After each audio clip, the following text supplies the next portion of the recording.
my friends, we have not done a Goodreads Picks My TBR in quite some time. And I think we're going to do things a little bit differently this way. Typically how I've done these videos is I'll read one, and then we'll update, then we'll scroll on Goodreads again, then I'll pick another, so on and so forth. I'm not friends with that many people on Goodreads, and I read quite fast. So I tend to run into this problem where, like, I'll scroll, find something, and then whenever I'm picking book 2, I'm having to scroll past where I was the first time. So we're just gonna today pop open Goodreads, which I have here, and I am gonna scroll until we find 3 books that I have on my physical TBR that I have unread. Does that make sense to y'all? I think that it makes sense. If it doesn't make sense, you'll see how it operates. We're gonna scroll until we find them. There are some books that, for example, I have not read yesteryear currently yet, but it's my next book, and I also don't own it, but it is my next book up that I already have the audio for that I'm reading for another video. I have a collection, I don't know if you can see my cart right there. That middle shelf is all books that I have planned for other videos. So if I have the book but it's already planned for a different video, we'll skip past it. Make sense? Makes sense. I am going to scroll to pick the 3 books, and then we'll go over what they are about. Let's get into it. I'm not going to even bother with the screen recording because I'm going to be honest with you, my phone is almost out of storage and I will forget to add it in. So we have got It's Different This Time by Joss Richard. I do want to read this, but I don't own it, so we'll skip past it for now. Heartless by Elsie Silver, I have already read. Julie Chen is Dead, I am uninterested in. The Hiding Place by CJ Tudor, uninterested, don't own it. Dark is Where the Devil Comes, also not interested. Yesteryear, I knew that would come up. It's very popular right now. I'm going to be reading it soon. Someone Else's Ocean, no. The Secret History of the Rape Kit, no. Oh, The Aviator and the Showman, I've already read When She Was Gone. I don't have any interest in Something in the Walls, only because it's gotten really bad reviews. The Book of Sin, no. Blood Rains Down, no. I've already read Every Summer After. I really like to read culty, but I do not own it, so we will continue onward. I'm Medusa, I do have interest in. Let me know what you guys think if you've read that one. Every Summer After, I don't have Over the Line, don't care about Ready Player 1 or 2, nor do I own them. La-di-di-da, Yesteryear again, How to Write a Love Story, I don't own that, don't own it, don't own it, don't own it. The Burning Side, The Calamity Club, Secretly Yours, no. The Book of Doors, Just Friends. Okay, we found our first one, which is, I'm going to just screenshot it here. I'll put the screenshots on the screen, which is How to Survive a Horror Story by Mallory Arnold. I know I have that book. My friend Madison got that for me. The ending writes itself. I do want to read The Correspondent. I don't own it, though. The Wife Upstairs, I'm reading currently for a different video. I'm interested in the Inheritance Games, but I don't own it. Also interested in Rules for the Summer by Megan Quinn, but I do not own it. I've read The Wall of Winnipeg and Me. Not interested in The Murder at the End of the Road. Oh, Notes on an Execution. That's actually on my physical TBR that I could not think of a video to put it in. So that works out great. So that's 2. A False Start. I'm not on book 4 in this series. I would be on book 3. So we'll keep going. I'm not interested in TJ Klune. I'm on book 3 of ACOTAR, so A Course of Frost and Starlight does not work for me there. I've read Wild Dark Shores, read Love in Other Words, I've read Flawless.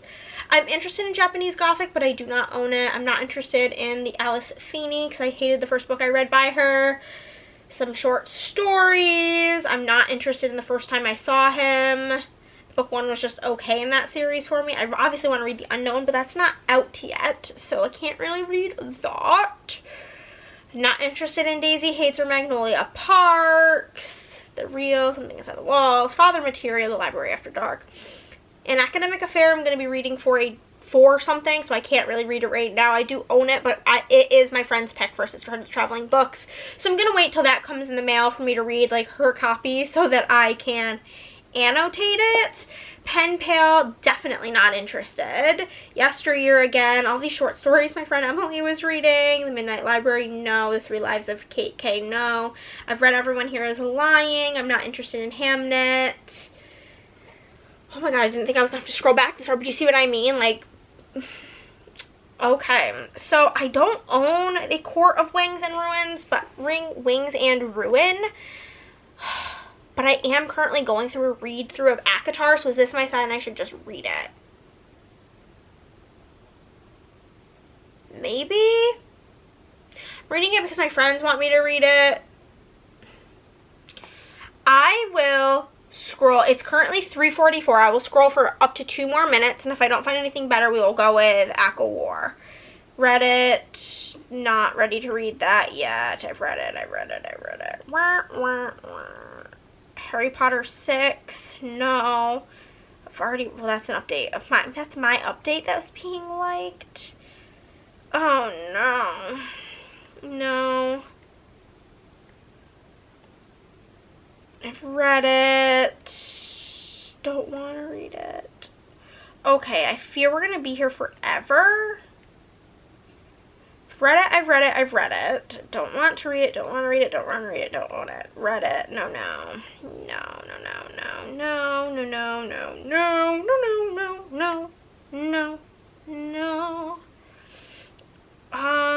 Okay. I guess that's going to be the setup. Let me go grab the books. It's actually very, like, color-coded, because pop-up Aqua War here, it's very pink and purple. We'll go over the description for that first. A Court of Wings and Ruin. This is book 3 in the ACOTAR series. Oh, why is this description in Spanish? Why? Why would that be the, like, way that we're going? I don't really understand. Dude, I don't want it in Spanish. I don't read Spanish. What if I click this one? Is this? Okay. So, this is book... Oh, you guys are gonna die, bitches. Okay, that was absolutely disrespectful of you, but we've got it up here. I've given both the first and second book 3 stars. I don't really know that this will get higher, but we will see. This says, looming war threatens all Feyre holds dear in the 3rd volume of this series. Feyre has returned to the Spring Court, determined to gather information about Tamlin's maneuverings, and the invading king threatens to bring Prythian to its knees. But to do so, she must play a deadly game of deceit, and one slip may spell doom not only for Feyre but the world as well. As war bears down upon them, Feyre must decide who to trust among the dazzling and lethal High Lords and hunt for allies in unexpected places in this thrilling 3rd book. That's all it really says, which is very little for a 700-page book. But I digress. Then we've got these two, which is so aesthetic. We've got the first one that we pulled, which is How to Survive a Horror Story by Mallory Arnold, and this was a birthday gift from my friend Madison. I love this. I think the edges are so fun. But this says, 7 authors enter a manor. Can they survive the story within? When legendary horror author Mortimer Queen passes, a group of writers find themselves invited to his last will and testament reading, expecting a piece of his massive fortune. Each has their own unique collection, or each connection to the literary icon, and some soon to be discovered, as they have been waiting for their chance to step into the author's shoes for some time. Instead, they arrive at his grand manor and are invited to play a game. The rules are simple. Solve the riddle and progress to the next room. If they don't, the manor will take one of them for itself. You see, the Queen estate was built on the bones of Mortimer's family, and like any true horror story, the house is still very hungry. And this book I'm so looking forward to. This is Notes on an Execution. I had to put this on my TBR because Florence Harvey had read it and really liked it. And now that Beth really liked it, I'm very excited. But this says, Ansel Packer is scheduled to die in 12 hours. He knows what he has done and now awaits execution. The same chilling fate he forced on those girls years ago.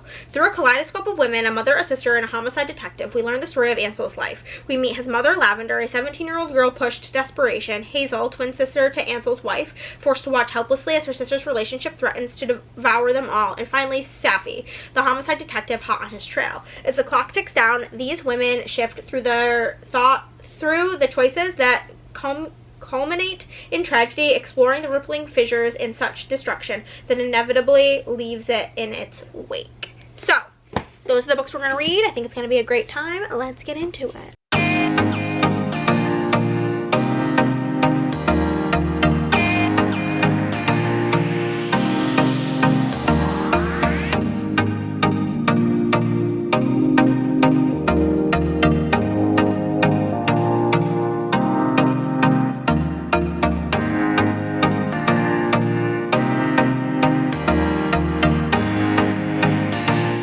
So long since I started this book, you guys. I am about halfway through Notes on an Execution, and I think this is objectively a good book, but it is falling, unfortunately for the book, into this trap cycle. I don't really know what we want to call it. It's falling into this situation where I started it and then didn't pick it up again for like over a week. So do I really know what's going on? That is questionable. But in this book, we've got this guy named Ansel, and he is on death row, and we're leading up to his execution day. It is like the night before. He's getting ready, all of these things, and we're flashing back to all of these different storylines following Safi, who is a homicide detective who's hot on his trail. We're kind of leading into him being uncovered. She is like a young woman working in this police force, and they kind of want nothing to do with her. They don't believe her. They're trying to pin it all on this homeless guy, but she really knows that it's Ansel. She has kind of like a interesting past as well. We meet his mother Lavender, who's like a teenage mom, and also the Hazel, who is Ansel's wife's twin sister.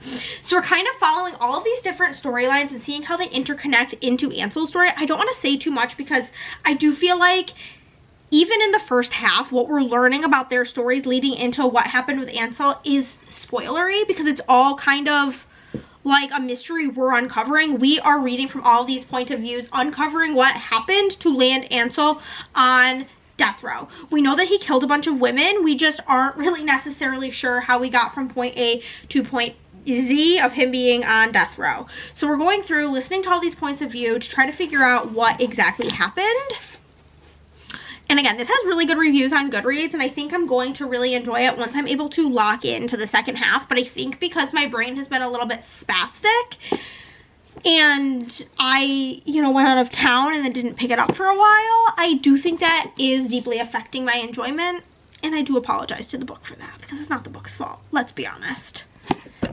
Okay, y'all, I have finished Notes on an Execution, and I feel like I didn't say much about this book to begin with, and I feel like I don't have much else to say because it does feel like anything I could say would be a spoiler, and I don't want to be that person. I did give this book 3 stars. I think it is probably objectively higher than a 3-star, but it did fall victim to the fact that I am in one of the worst book slumps of my life, as well as the fact that I listened to, this book is like not that long. It's only 300-ish pages, and it took me a week to get through the audiobook because I was just starting and stopping.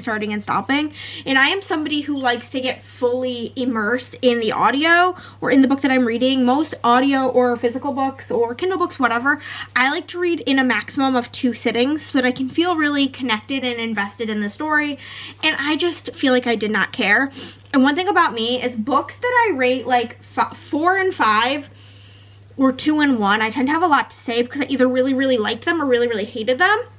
And then there's books in the 3-star camp where I just feel kind of neutral. Like, I'm glad that I read it, but it's not going to stick with me. And that's kind of where this one falls.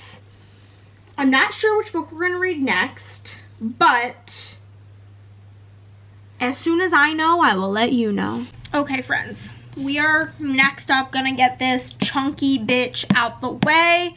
The audio for this is like 25 hours long. I'm not particularly excited about it because I was, it says A Court of Wings and Ruins. I don't know where I was going with that, but I was told by a reliable source that there is some battle in this book. And a little fact about your girl: I don't like battles, combat, anything like that in books, in movies, or specifically, like, I'm an avid D&D player, and combat is my least favorite part of D&D. I just am bored to fucking tears by combat. So in this almost 700-page book, if there's a ton of combat, I'm gonna not be so thrilled. It will be my ruin, okay? But who knows, maybe it won't be too much of the book and that we will be able to live, laugh, love, but the jury's still out on that one. I am not gonna start that today. It's 9 o'clock almost, and I've, quite frankly, to be honest with you, listened to 3 audiobooks today because it has been the longest work day of my life. So I will probably pick that up tomorrow while I'm working on my book journal stuff for last month's book journal video, the May book journal video. And yeah, I'm currently waiting on the audio for this one. Worst case, I'll read it physically, but I just don't want to, honestly. I've been really much preferring thrillers via audio lately. I don't know what the deal is with that, but I've mainly just been liking reading romance physically and like annotating my like romance books and being all cutesy and stuff, so that's just that. But I am gonna go and I'll talk to y'all probably tomorrow. I don't think that I will listen to all of this tomorrow because I'm not gonna be spending 8 hours working and however long it would take me to get through this bitch on audio at 3 times speed.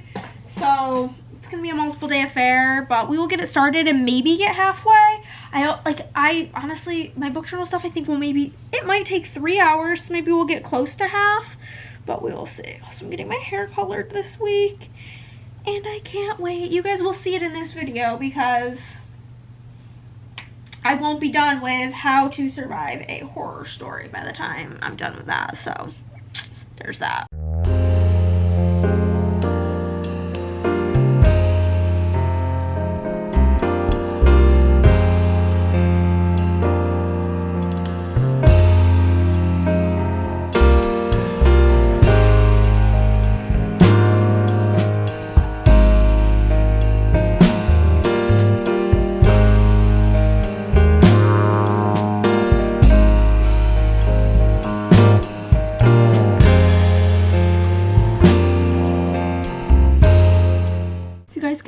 I did get my hair done and it's looking fabulous. It's parted really weird right now, but here it is. She blew it out straight, which is like fine. My hair is pretty much straight, but whenever it's blow dried straight, it does not hold a curl and that pisses me off. But anywho, I'm about halfway through A Court of Wings and Ruin and I'm gonna have to say some spoilery things because this is book 3 in a romantasy series, so there's pretty much everything happening in this book is a spoiler for the book before, which is a spoiler for the book before. But my non-spoiler review so far, or synopsis, is Feyre is working on flying with her wings so she can cause some ruin.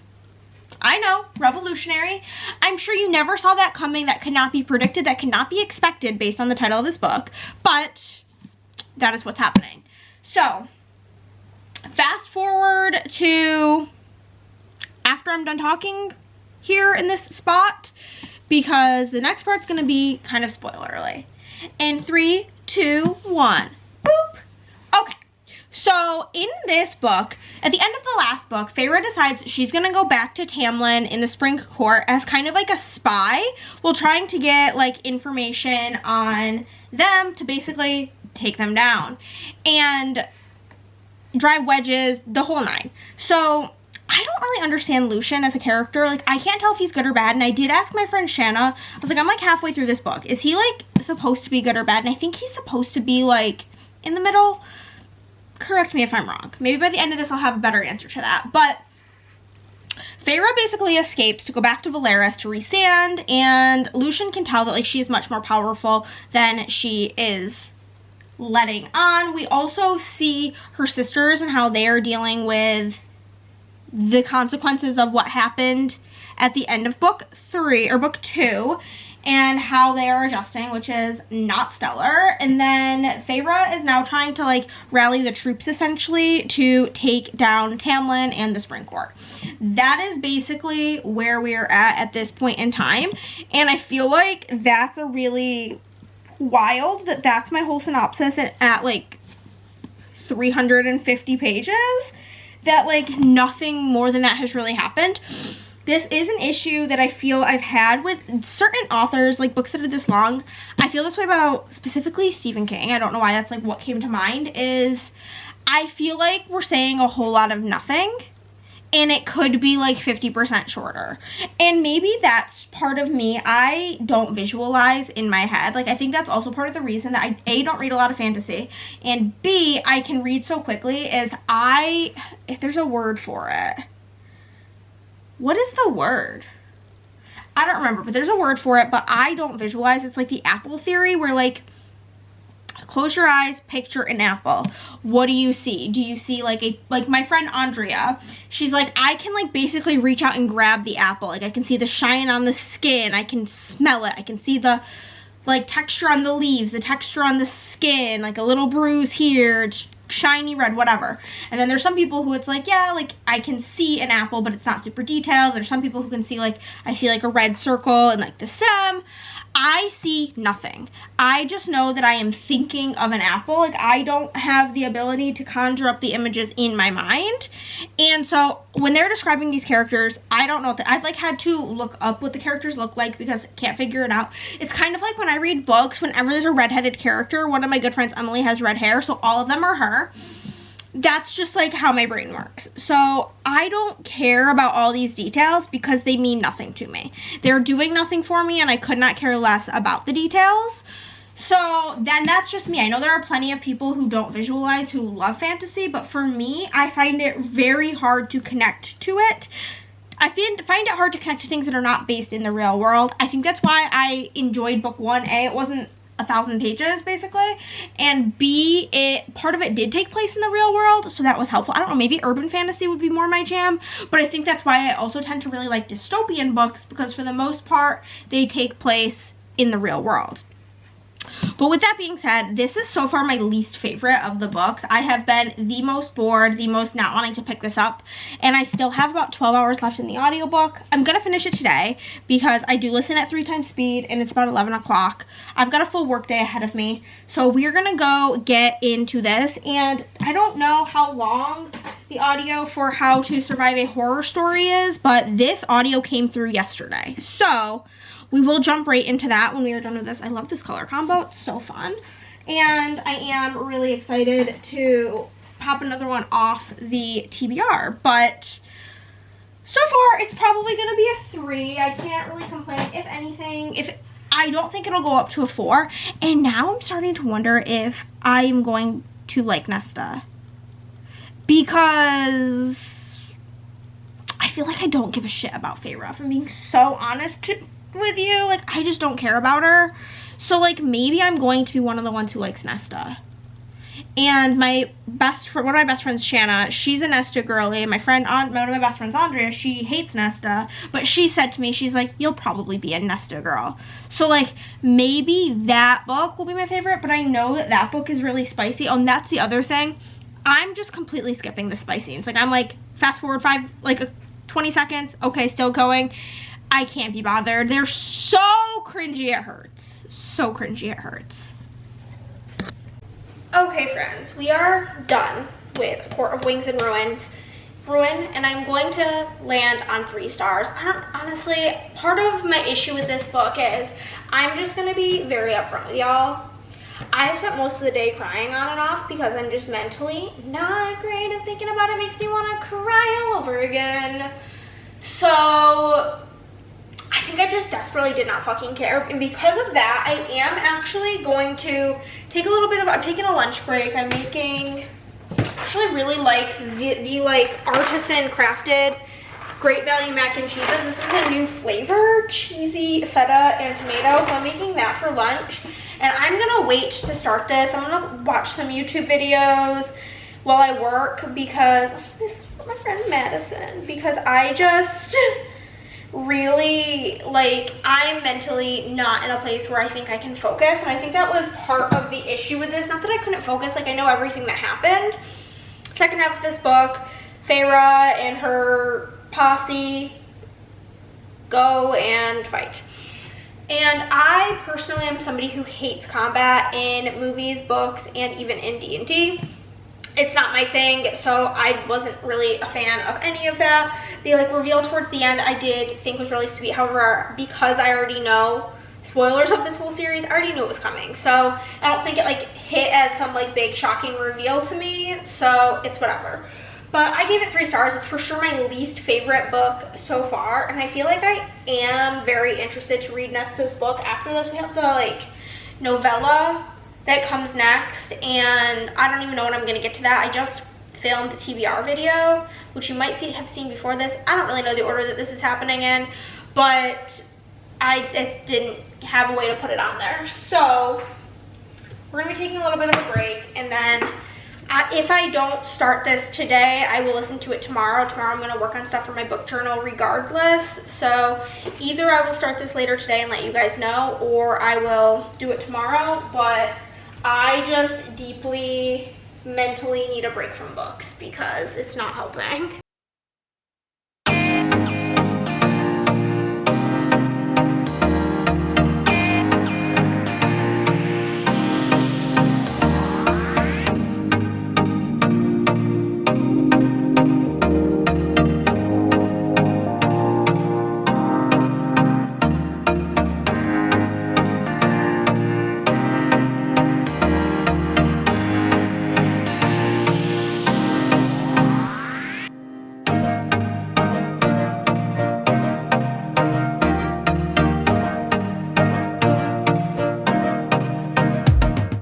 Alrighty friends, we are currently about halfway through How to Survive a Horror Story, and so far unfortunately I'm not really loving this, but this book is about this big group of people, and I think that's my biggest issue, is I'm having a really hard time following who is who. And I was reading some reviews, and that's a pretty like common complaint about this book, is not being able to really keep track of everybody's storylines because there's so many people. But basically, there is this guy named Mortimer Queen. He is an author, and he recently died. And he invites all of these people who he knows to varying degrees. Some of them, like, he published with. Some of them he met one time for 5 minutes. Whatever.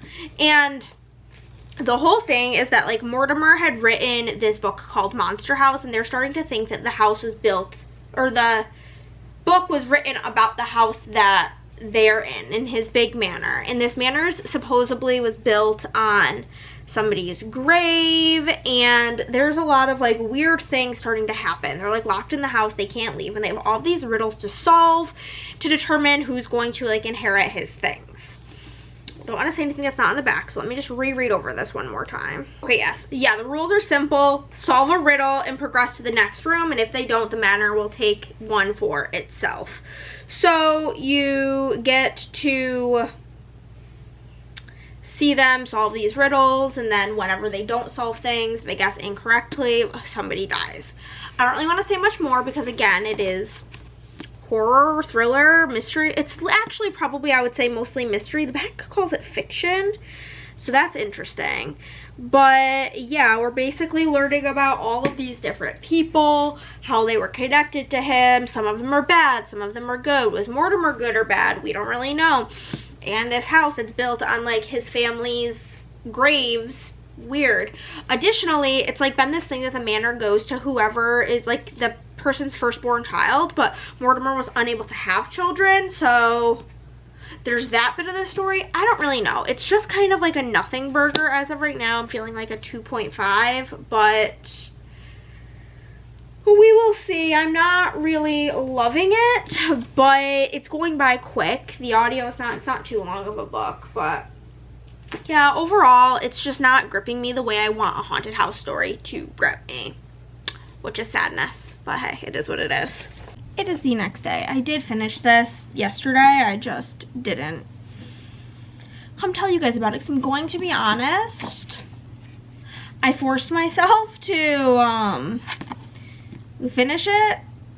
A, because it's not good. I gave this 2 stars. I don't recommend. It was too many characters. Like every chapter started with like a different character, and then there was like some that had, then there was like these short stories from Mortimer Queen. I don't know, something about the name Mortimer really just pissed me off. Crystal Flowers, Melanie Brown, Buck Grimm,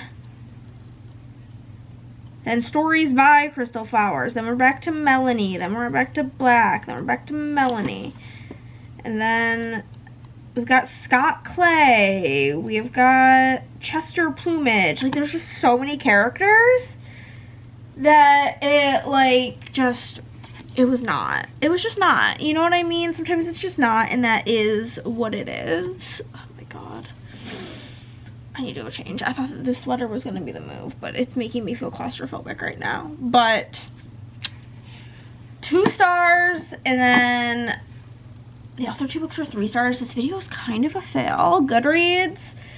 Y'all who I follow on Goodreads.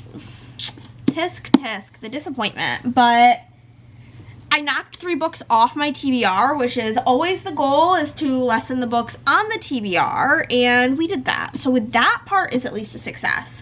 But with that being said, guys, I don't really have anything else to say about this book. It feels like a nothing burger to me. And that is all. I will catch you guys later. Bye.